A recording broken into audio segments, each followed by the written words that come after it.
Blog Talk Radio.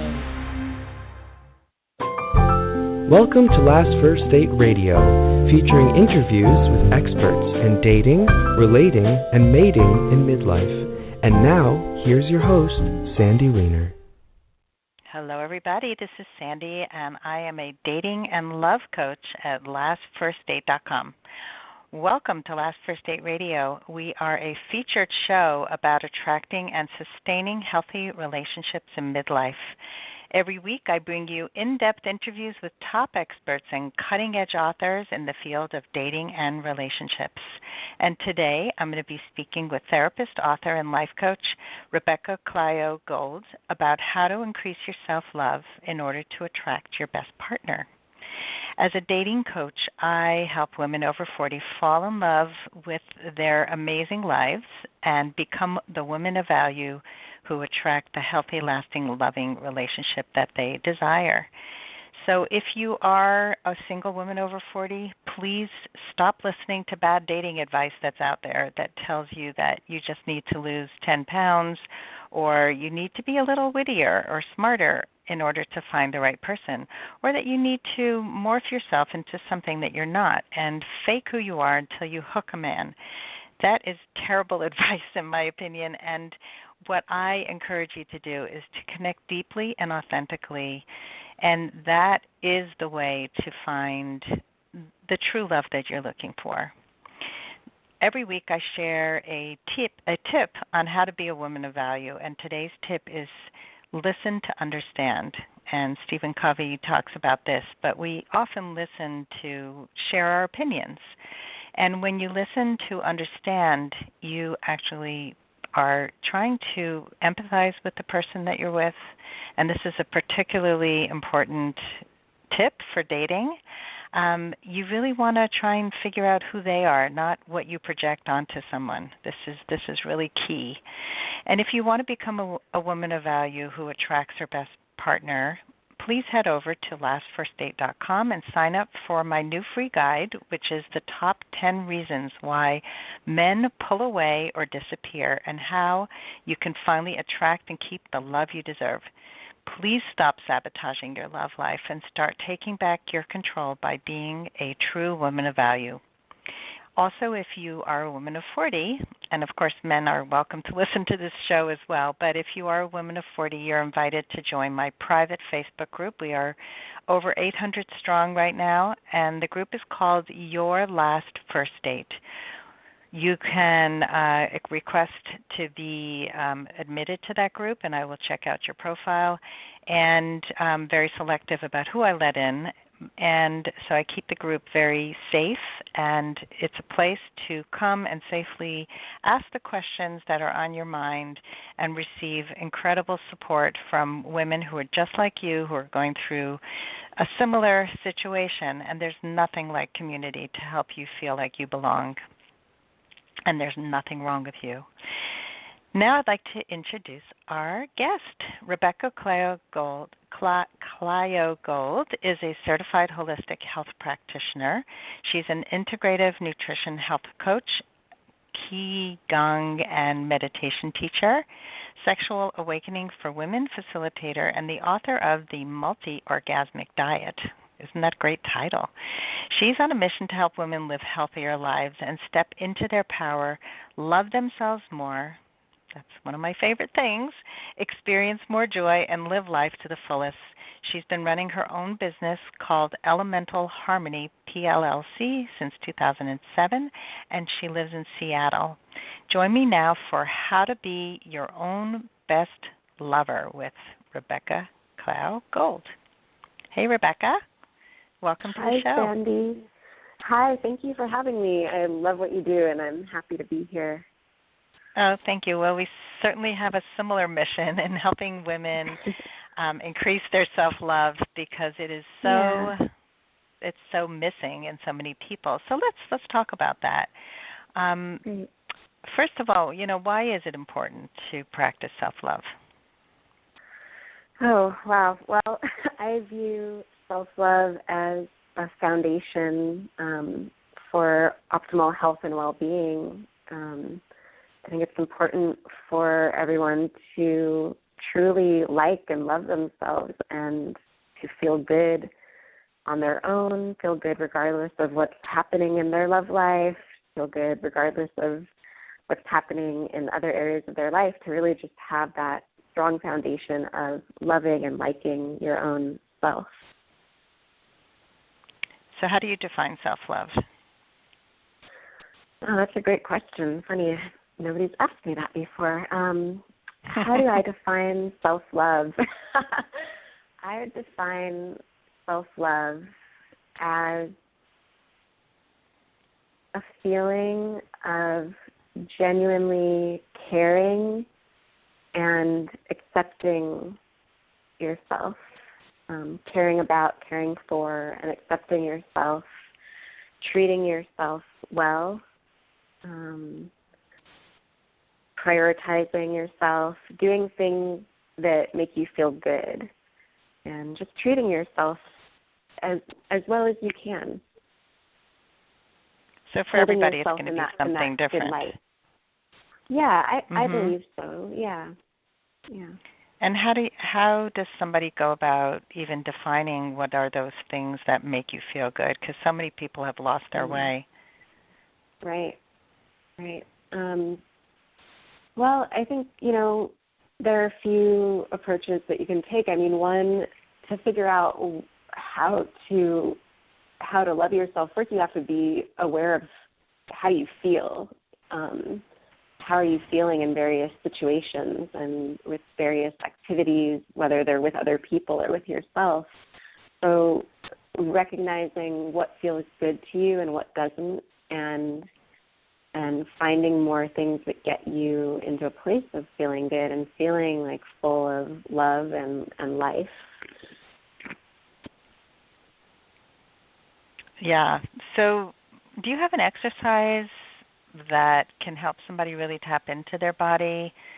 And I'm asking this because, so many times you ask somebody, what does your gut say? And they cover it up with their intellect and say, I don't feel so good, but it's okay, or something like that. And they've kind of lost touch with their intuitive feelings and where they feel it in their body.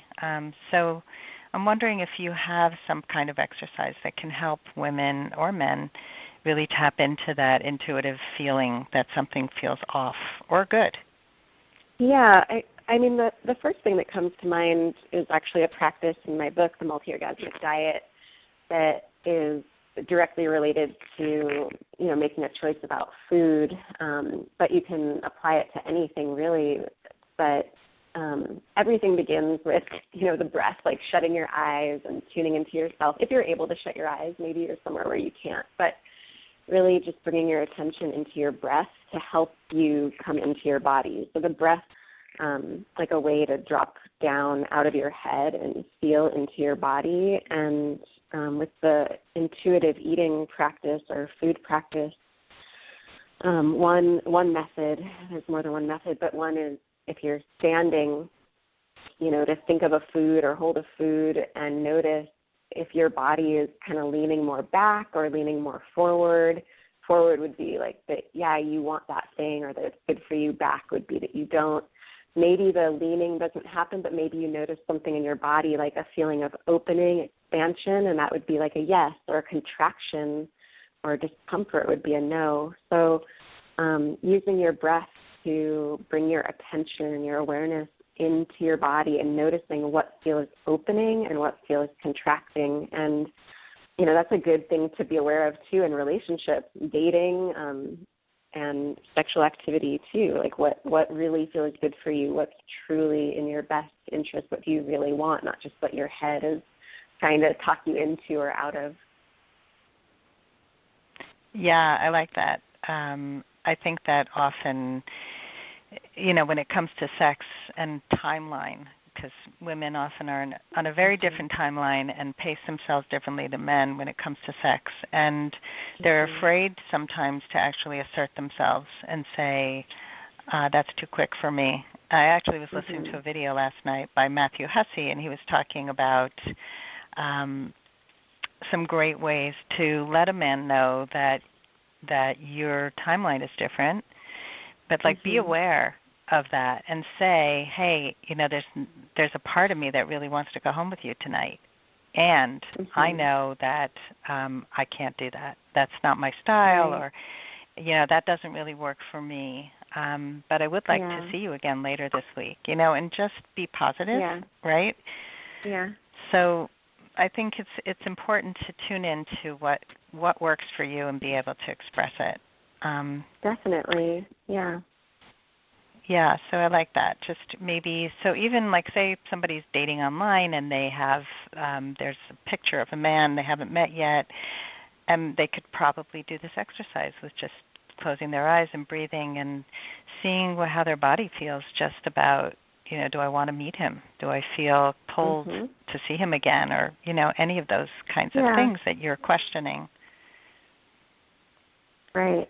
And, in terms of the topic of being your own best lover, this comes up in terms of that sometimes it can be harder when, interacting with someone else, especially in a dating scenario, to get really clear on, what do I want, what's best for me. So I feel like it's really good to practice on your own too, like really get in touch with your feelings and your intuition on your own, and when it's not related to another person too, and that can strengthen that. It's like, training that muscle.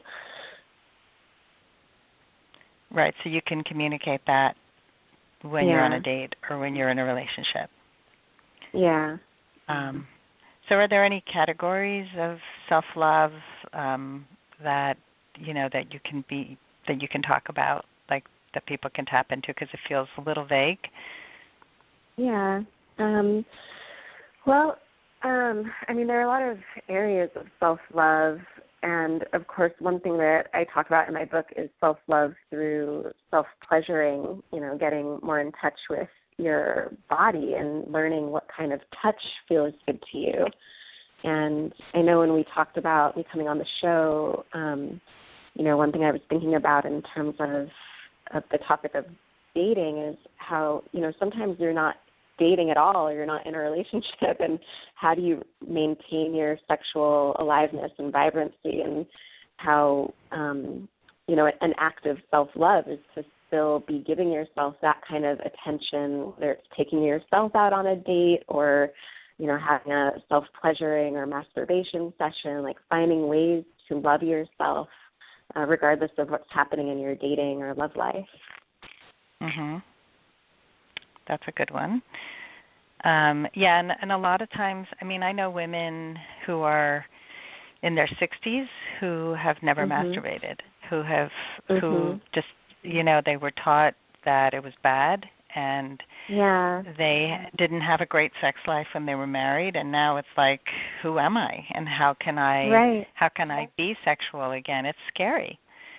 Yeah, it is scary for a lot of women, and one thing that I always say too is that you don't have to, masturbate in the traditional sense of the word. And even my book, The Multi-Orgasmic Diet, I redefine multi-orgasmic. So there are women that also have never had an orgasm or climax the way that we usually define it. And I talk about orgasm as being this energy, like the pulse and pleasure of life. So taking the pressure off of this outcome or achieving orgasm. And so like a self-pleasuring session could even just be lightly caressing, the back of your hand with the fingers of your other hand, or stroking your hair. So finding ways to give yourself loving, pleasurable touch, and how overtly sexual or not it is, or what kind of feelings you have in your body, or if you, climax or come, like that doesn't matter. The point is to just give yourself that loving touch and to explore what feels good to you, what doesn't feel good to you, what feels uncomfortable, what can you do to, feel the kind of pleasure you want to feel if you're having blockages around it. Yeah. I like that. The focus being away from the ultimate goal of orgasm, because that actually stops a lot of people from having pleasure. They're too focused on the outcome. Yeah. Yeah, I was somebody just wrote in today about faking orgasms, that she's with somebody who, she doesn't feel trust. She doesn't feel 100% trust that he is as into her as she's into him. And so he kind of is not that romantic, and he's all into just no foreplay and just get to the act, and he tries to give her orgasms, and she's so disconnected. And there's so many people who just they're quiet about it. They don't know how to even speak up or ask for what they want. So this is a nice practice to know what makes you happy, to know what makes you feel pleasure. Right. So what other ways are there of expressing self-love? Other ways of expressing self-love. One of my favorite ones, and that I think also applies and can carry over into the realm of dating and attracting love, like from another person, is one of my favorite practices is to look in the mirror at yourself, to spend time just finding your own beauty and appreciating your own beauty, looking into your own eyes like the way you'd want to be looked at by a lover, looking at yourself like your own favorite lover. And this can be really painful, actually, at first for some people. It can feel really uncomfortable to look into your own eyes, especially if you don't feel confident or comfortable with how you look, or even if you just feel lonely. Sometimes it can stir that up, like, oh, I feel sad, like I'm looking into my own eyes. I want somebody else to be here to do that. But it really is a beautiful healing and empowering practice to do on a regular basis, to spend a little time eye gazing with yourself, and that can extend beyond the eyes. You can look at your entire face. You can look at your whole body, whether you're clothed or naked. My book is full of the Multi-Orgasmic Diet. It's not like a regular diet book. It's actually more like a lifestyle book. So there are over 80 practices, all designed to help women get more in touch with their sexual energy, their sensuality, and cultivate self-love. And I feel like a lot of that has to do with just exploration, like getting to know yourself better and exploring and being open without judgment or pressure for it to be a certain way. Yeah, I like that. I think it is uncomfortable, just as it is uncomfortable for people to look into other people's eyes too. Good point. In the article Modern Love in the New York Times about the 36 questions that can make you fall in love with anyone. Did you ever read that article? I remember hearing about it, but I didn't read it. Yeah, it's really interesting. It's really how to make a deep connection with a stranger, but it was done under a laboratory kind of circumstance, not like go on a date with a total stranger and ask these 36 questions, because they are very personal and they increase in depth as you go. And one of them is to stare into the other person's eyes for, I think it's like 3 minutes or something, which feels like a lifetime when you're doing it. It's like, oh my God, how do you do this? And I actually did it with a past boyfriend, and it was a really nice way of connecting without words, and it felt really, really deep and connected. So I can imagine that doing it to yourself would also really be beautiful, and to move past the discomfort, because if you are rejecting yourself, then how do you expect anyone to fall in love with you? I mean, that's really at the bottom of this.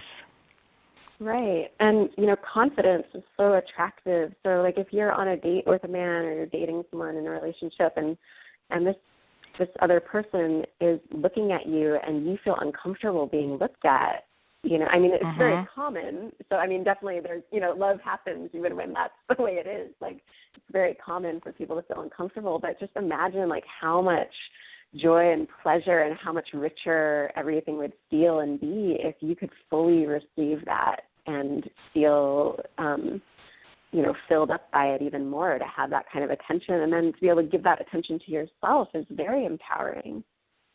Mhm. Yeah, for sure. Do you remember, I have a question about that practice with the article. Do you remember if it was to be done, the eye gazing was to be done before or after going through the questions? It was in the middle somewhere. I actually can pull it up. Interesting. Okay.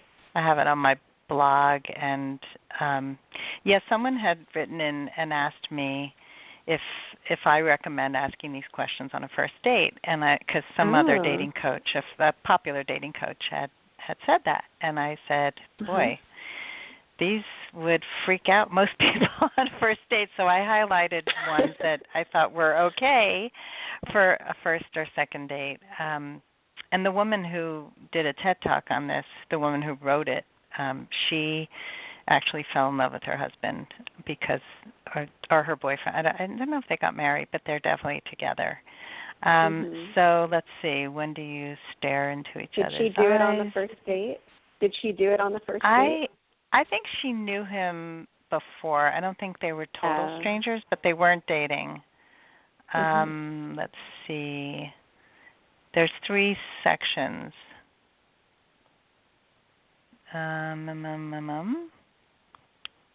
I'm looking. Take 4 minutes. No, that's tell your partner your life story in as much detail as possible. Some of these are really interesting. What would constitute a perfect day for you? When did you last sing to yourself or to someone else? So that's really about self-pleasuring and, letting go. If you were able to live to the age of 90 and retain either the mind or body of a 30-year-old for the last 60 years of your life, which would you want? Interesting. What are you most grateful for? If a crystal ball could tell you the truth about yourself, your life, the future, anything else, what would you want to know? I feel like all of these questions, they're just good for us. It goes back to this theme of how to be your own best lover, right? Don't you want to know yourself? So I feel like it would be fun to go through and answer those questions just even on my own. I want to go find the article after our interview. Yeah, well, go on lastfirstdate.com. It's one of the last few articles that I wrote, and you can see all the questions. I actually don't see the part where you have to stare into each other's eyes, but there's 36 questions. And, some of them, like the last one, is share a personal problem and ask your partner's advice on how he or she might handle it. Also ask them to reflect back to you how you seem to be feeling about the problem you have chosen. That's a hard thing to say to somebody when you're just meeting them, but but it is interesting, and I think that we, to look deeply within and find out how we handle things is important. What keeps coming up for me about self-love is that so many of the women who come to me are living in their heads, and they're all about the thoughts. They have completely disconnected from their bodies and from their feelings. So what, do you have another great exercise to connect people more to their bodies? I'm trying to think. Like I said, I have, dozens of practices to help women get out of their head and into their body and get in touch with their feelings. Feelings are super important. That's what women excel at, and we have lost our way. So, we cover it up because we're afraid, or we have never been celebrated for our feelings. We've been put down as too sensitive. So, what do you suggest? Well, the first thing that came to mind in terms of getting out of your head and into your body is actually just could be any kind of movement, getting into your body by doing movement. Like stop sitting around thinking or overthinking and, get outside, go for a walk around the block or spin around 10 times or do some jumping jacks or get on the floor and, this would be really edgy for most women, but, get on the floor and crawl around, get in touch with your animal body. That can even bleed over into the area of really getting in touch with your feelings. Like oftentimes when we're overthinking, maybe there's some frustration or anger or sadness that needs to come out, and letting sound come out So that might be more of an advanced practice, being on the floor, like grunting or growling, but that is the kind of thing that I encourage women to do. You know, something that would be more introductory, more entry level would be to just, you know, sit or lie down with a hand on your heart and a hand on your belly, and breathe down into your belly, into your heart. Feel what you're feeling. Let yourself cry if you need to. You know, just allow your feelings to be there instead of trying to think them away or stuff them down. Yeah, that's hard. Giving for a lot yourself of people. Permission. Yeah. What was that? It's hard for so many women to just give yourself permission and allow, and not be afraid of, like, not being strong, which is so key in order to attract a person who is your proper match, because if you're not vulnerable, you're not going to attract them. Yeah, and I think, so people, you know, journaling, something really basic like journaling can be good too, you know, like just write it out, like how are you feeling, like what's really going on for you. You don't have to share it with anyone necessarily, but just to acknowledge it to yourself. Yeah, I like that. So what if people are really struggling? Like, do you have any tips for women who struggle with loving themselves and have really, like, they're looking at these practices going, I'm never doing that? Yeah, well, I mean, depending on the level of struggle and why these struggles are there, I mean, I'm not a trained psychologist, so I do say in my book, like, some people will need help beyond the book or beyond coaching with me, but I think a big part of it is to get clear first on what it is you even want, like what is your goal, you know, and to just really focus on, like, why you want what you want and the feeling of, like, what it would be like to feel or have what you want. And then to start off small, like, you don't have to do anything you don't feel ready to do.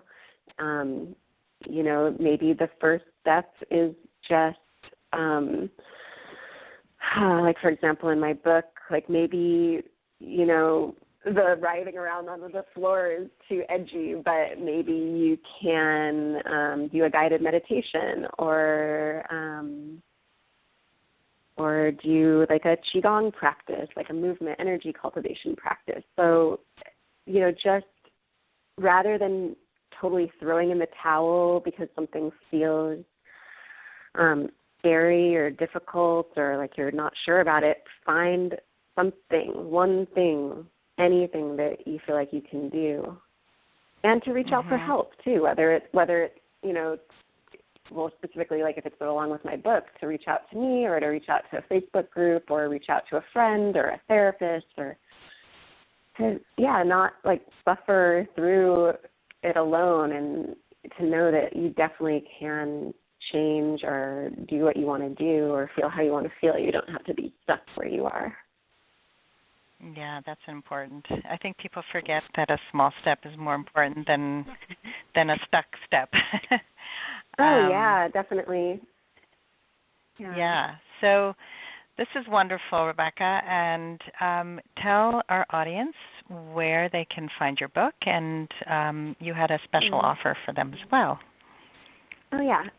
Okay, so my book, The Multi-Orgasmic Diet, Embrace Your Sexual Energy and Awaken Your Senses for a Healthier, Happier, Sexier You, can be found on Amazon or on my website, RebeccaClioGould.com, or themultiorgasmicdiet.com.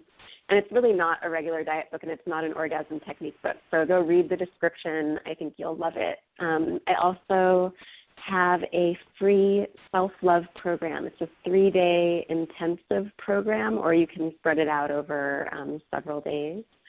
And you can find that at RebeccaClioGould.com, the free 3-day self-love program. Great. Well, thank you so much for sharing your wisdom today, and you're very welcome. And inspiring people to take better care of themselves, because that's what matters first. And thank you all for listening today, and I hope you go on your last first date very soon. Have a great day.